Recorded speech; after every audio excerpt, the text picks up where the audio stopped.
ISI agent ने सोचा कि अगर हम पहले इससे पाकिस्तान का सॉफ्ट कॉर्नर रखेंगे तो कहीं ना कहीं जब इन फ्यूचर के अंदर इंडियन इंटेलिजेंस इसको अरेस्ट करेगी तो एक बात वो सोचेगी, यार अगर सच में स्पाई है तो क्यों पाकिस्तान का सॉफ्ट कॉर्नर रखेगी, ये तो हिडन वर्क करेगी ना, जैसा मैं सोच रहा हूं। लेकिन हो सकता है मैं गलत सोच रहा हूं। अगर जो मुझे लगता है कि अगर ज्योति मल्होत्रा के पास पाकिस्तान को चीज देने के लिए थी एक्सेस के मामले में, वो एक बहुत बड़ा एक्सेस था उसके पास जो पाकिस्तान की आईएसआई की हेल्प कर सकती थी। उस पर मैं बाद में आऊंगा। पहले एक चीज कि ज्योति मल्होत्रा एक ट्रैवल ब्लॉगर थी, वो जगह जगह को एक्सप्लोर कर सकती है नॉर्मली तरीके से, और वो यार कोई भी पाकिस्तान का आदमी आकर भी वो चीजों को रैकी कर सकता है इनडायरेक्ट तरीके से। लेकिन ज्योति मल्होत्रा किसी भी ऐसे सेंसिटिव एरिया के अंदर तो वो भी एंटर नहीं कर सकती। ऐसा तो है नहीं कि ज्योति मल्होत्रा बोले मैं ट्रैवल ब्लॉगर हूं और बोले यार मुझे इंडियन आर्मी के अंदर का ब्लॉक करना है, पॉसिबल ही नहीं है भाई। इंडियन आर्मी हो गया, ऑर्डिनेंस फैक्ट्री हो गई, वो सेंसिटिव एरिया जो हमारे देश के लिए बहुत इंपॉर्टेंट होते हैं, ज्योति मल्होत्रा तो वहां पर वैसे भी नहीं घुस सकती थी। लेकिन ज्योति मल्होत्रा एक चीज उसके हाथ पर था, एक्सेस करना। वो पाकिस्तान के लिए क्या है, एक हनी ट्रैप का काम कर सकती थी। अगर मैं होता एक किसी दूसरी देश की लड़की जो एक नॉर्मल है, एक ब्लॉगर है, चलो ठीक ठाक सी दिखती है, उसके पास एक पॉइंट है कि वो अपने देश के किसी भी ऐसे आदमी को हनी ट्रैप कर सकती है जो मेरे काम का हो। कहीं आईएसआई का ये प्लान तो नहीं था कि ज्योति मल्होत्रा इंडिया के ऐसे आदमी को हनी ट्रैप करे जिसे बाद में आईएसआई ब्लैकमेल कर सके और अपने बहुत सारे काम निकाला जा सके। ऐसे बहुत सारे इंसिडेंट हुए। अगर आप बैक में चले जाओ तो हिंदुस्तान के अंदर ही अकेला ऐसा इंसिडेंट नहीं है। मैं आपको बताऊं, एक आईपीएस ऑफिसर यार जो एलटीटी के ऑपरेशंस कर रहे थे, श्रीलंका भी गए थे, वो खुद हनी ट्रैप हो गए। एक यूएस की एजेंट जो एयर होस्टेस बनकर आई इंडिया के अंदर, उन्होंने उससे दोस्ती करी, करने के बाद उसको हनी ट्रैप किया। ज्योति मल्होत्रा एक यूट्यूबर, स्पाई, स्पैरो, एजेंट या सिर्फ एक मोहरा? आप लोग डिपोर्ट करो यार। पिछले 2-3 दिन से आप लगातार हर न्यूज चैनल में एक ही नाम सुनाई दे रहा है आपको, ज्योति मल्होत्रा, पाकिस्तान के एक स्पाई। चलो ज्योति मल्होत्रा पाकिस्तान की एक स्पाई है, एक एजेंट है जो हिंदुस्तान की इंफॉर्मेशन पाकिस्तान पहुंचाती थी, लेकिन इसका हैंडलर 13 मई 2025 को हिंदुस्तान से पाकिस्तान चला गया। एहसान उर रहीम उफ दानिश उफ इकबाल, और भी बहुत सारे नाम होंगे यार उसके। इसके पीछे भी एक रीजन है। बहुत सारे लोगों का क्वेश्चन आ रहा है कि हमने दानिश को क्यों अरेस्ट नहीं किया, यार मेन हैंडलर तो वही था ना। तो मैं आपको यह बताऊं कि 1961 वियना समझौते के तहत, या यूं कहें 1961 वियना कन्वेंशन डिप्लोमेट रिलेशन के तहत, हम किसी भी ऐसे आदमी को अरेस्ट नहीं कर सकते जो किसी हाई कमीशन में काम कर रहा हो या किसी एम्बेसी के अंदर काम कर रहा हो। हम सिर्फ एक ही चीज कर सकते हैं कि आप हमारे देश के लिए सही नहीं हो, आप हमारे देश में जासूसी कर रहे हो, आप 24 घंटे के अंदर हमारा देश छोड़कर जाओगे। सेम हिंदुस्तान ने भी वही किया। 12 मई को उसे बोल दिया गया कि तुम हिंदुस्तान छोड़कर पाकिस्तान चले जाओ क्योंकि तुम हमारे देश के अंदर क्या कर रहे हो, जासूसी कर रहे हो। और 1961 वियना समझौते के तहत उसे हिंदुस्तान छोड़कर जाना पड़ा। लेकिन अब हम आते हैं ज्योति मल्होत्रा। यार सच में कौन है ज्योति मल्होत्रा? क्यों आज हर न्यूज चैनल, हर ट्विटर, हर मैसेज सिर्फ ज्योति मल्होत्रा को लेकर आ रहा है?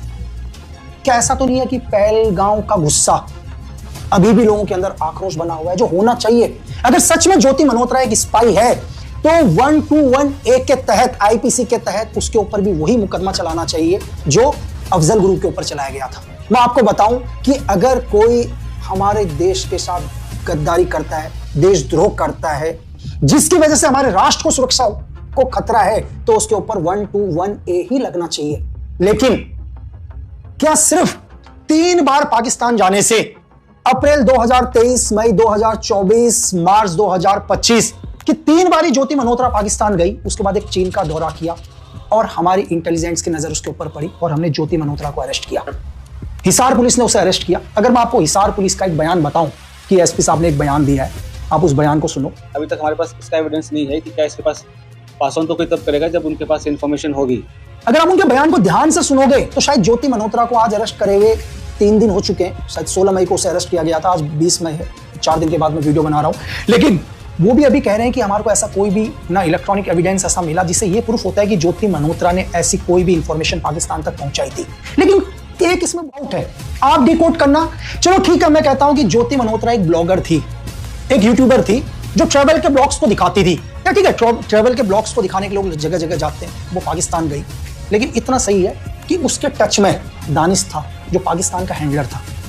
और मैं आपको बताऊं कि दुनिया का कोई भी हैंडलर है ना इस दुनिया के अंदर, वो बिना अपने देश के प्रॉफिट के कभी भी किसी से बात नहीं करते ये लोग। क्यों वो ज्योति मल्होत्रा के टच में आया? और जब ज्योति मल्होत्रा पाकिस्तान गई तो उसने वहां की इंटेलिजेंस के 3 बड़े ऑपरेटिव या इंटेलिजेंस ऑफिसर बोलो, उनसे ज्योति मल्होत्रा की मुलाकात करवाई। उन लोगों ने उन्हें क्या बोला ये तो वो इंटेलिजेंस ऑफिसर जानते होंगे या ज्योति मल्होत्रा जानती होगी, लेकिन मैं आपको ये समझाने की कोशिश करता हूं। लेकिन यार ज्योति मल्होत्रा के पास एक्सेस था क्या जो पाकिस्तान को दे सकती थी? यार देखो, अगर कोई भी स्पाई के पास कुछ तो एक्सेस होना चाहिए कि ऐसी क्या इंफॉर्मेशन थी यार जो वो पाकिस्तान को देती थी। बेशक उसने सारे के सारे नाम क्या करे थे, अलग नाम से फिट करे थे अपने मोबाइल में। वो भी क्यों करे? इसके पीछे कोई ना कोई तो रीजन होगा। अगर ज्योति मल्होत्रा सच में एक स्पाई नहीं है, पाकिस्तान के लिए काम नहीं कर रही है, तो उसने क्यों अलग नाम से उनका नाम फिट किया? वो जब वहां के इंटेलिजेंट ऑपरेटिव से मिलकर आई, ये बात उसने हिंदुस्तान की सरकार के साथ क्यों शेयर नहीं किया? क्यों वो बार बार दानिश के टच में रही, ये जानते हुए भी कि पाकिस्तान हिंदुस्तान का सबसे बड़ा दुश्मन है? 1947 से लेकर 2025 तक पाकिस्तान का सिर्फ एक ही काम है, इस देश के अंदर आतंक फैलाना। लेकिन ज्योति मल्होत्रा या इसके जैसे बहुत सारे लोग इस देश में रह के पाकिस्तान को सपोर्ट करना, हमारी इंफॉर्मेशन पाकिस्तान तक पहुंचाना। चलो मैं एक बार ये मान लेता हूं कि ज्योति मल्होत्रा नहीं थी स्पाई, एग्जाम्पल के लिए, लेकिन फिर भी वो एक स्पाई के रूप में काम कर रही थी। अब बोलोगे यार क्या कैसी बात कर रहे हो? मैं आपको बताऊं, इंटेलिजेंस का काम करने का तरीका आपको कभी पता ही नहीं चलेगा कि आप किसी दूसरे देश के एजेंट बन चुके हो। आप बोलोगे यार कैसे? आपको पता ही नहीं चलेगा, आप जाने अनजाने में अपनी हर इंफॉर्मेशन उस देश तक पहुंचा रहे हो जो पाकिस्तान खुद एड फंडिंग में जिंदा है, जो खुद यूएस के और चाइना के रह पड़ रहे हैं। वो पाकिस्तान क्यों ज्योति को फंड दे रहा है यार? क्यों मदद कर रहा है? कुछ ना कुछ तो बेनिफिट उठा रहा है। बेशक कोई भी इलेक्ट्रॉनिक डिवाइस हो या ऐसे कोई एविडेंस नहीं मिले, लेकिन सिर्फ एक चीज इसमें ऐसी है जो कहीं ना कहीं सोचने पर मजबूर करती है कि एक ब्लॉगर से इंटेलिजेंट ऑपरेटिव क्यों मिलेंगे पाकिस्तान के। देखो, ज्योति मल्होत्रा, हो सकता है दानिश ने उनको बोला होगा कि यार आप ब्लॉग्स बनाओ, हम आपको सपोर्ट करेंगे, पैसे से लेकर किसी भी चीज तक। बेशक दानिश ने उसे स्टार्टिंग में नहीं बताया कि तुम पाकिस्तान के लिए काम करो, चलो एक इस बात को मान लेते हैं। सेकंड, जो इंटेलिजेंट ऑपरेटिव उसे पाकिस्तान की धरती में मिले, उन्होंने भी नहीं कहा होगा, चलो मैं एग्जांपल के लिए बोल देता हूं कि वो इंटेलिजेंट ऑपरेटिव बन के मिले ही नहीं, हो सकता है कुछ और बनकर मिले हो, क्योंकि अपनी आइडेंटिटी कभी वो बताएंगे नहीं। तो भी हम मान लेते हैं कि उसने कहा होगा कि यार ठीक है, तुम एक यूट्यूबर हो, ये हो, तुम हमारे पाकिस्तान को भी क्या करो, दिखाओ। अब एक यूट्यूबर क्या होता है? एक यूट्यूबर यार कभी भी जाता, आपने देखा होगा, किसी अगर कोई फूड का ब्लॉग बना रहा हो, किसी रेस्टोरेंट में जाएगा तो खाने की बात करेगा, कभी ये नहीं बोलेगा यार खाना गंदा है। सेम ज्योति मल्होत्रा ने भी पाकिस्तान की जगह को एक्सप्लोर करना शुरू किया और पाकिस्तान का एक सॉफ्ट कॉर्नर रखना शुरू कर दिया। ये एक चीज है, हो सकता है कि वो जानबूझ के भी रख रही हो, लेकिन सिर्फ मेरे दिमाग में एक ही क्वेश्चन है, अगर मैं दानिश की जगह होता या मैं उन इंटेलिजेंट ऑपरेटिव की जगह होता, क्योंकि ज्योति मल्होत्रा के पास मुझे नहीं लगता कि ऐसा कोई एक्सेस था जो पहुंचा सकती थी, लेकिन फिर भी, क्योंकि मैं उसे पाकिस्तान का सॉफ्ट कॉर्नर रखने के लिए नहीं बोलूंगा, क्योंकि वो सच में अगर मेरी एक स्पाई के रूप में काम कर रही होती, क्योंकि मुझे पता है अगर वो पाकिस्तान का सॉफ्ट कॉर्नर रखेगी तो कहीं ना कहीं हमारी इंटेलिजेंस की तो नजरों में आएगी ना यार। सिर्फ एक बात, लेकिन हो सकता है कि मैं यहां पर गलत हूं, हो सकता है कि जानबूझ के आईएसआई ने ही एक ऐसा प्लान किया हो कि यार कोई ना कोई तो, देखो मैं भी ये सोच रहा हूं, क्योंकि मैं आपको बता रहा हूं कि सीक्रेट सर्विस की दुनिया आप सोच नहीं सकते किस हद तक जा सकती है। क्या पता उन्होंने यही प्लान किया हो कि हम लोग इस पर सोचेंगे यार कि अगर सच में हमारी स्पाई होती तो क्यों पाकिस्तान का सॉफ्ट कॉर्नर रखती। ये चीज जानबूझ के भी होती है। बहुत सारे लोगों का क्वेश्चन यही होगा कि यार क्यों पाकिस्तान का सॉफ्ट कॉर्नर रखेगी। ऐसा एजेंट ने सोचा कि अगर हम पहले इससे पाकिस्तान का सॉफ्ट कॉर्नर रखेंगे तो कहीं ना कहीं जब इन फ्यूचर के अंदर इंडियन इंटेलिजेंस इसको अरेस्ट करेगी तो एक बात वो सोचेगी यार अगर सच में स्पाई है तो क्यों पाकिस्तान का सॉफ्ट कॉर्नर रखेगी, ये तो हिडन वर्क करेगी ना, जैसा मैं सोच रहा हूं। लेकिन हो सकता है मैं गलत सोच रहा हूं।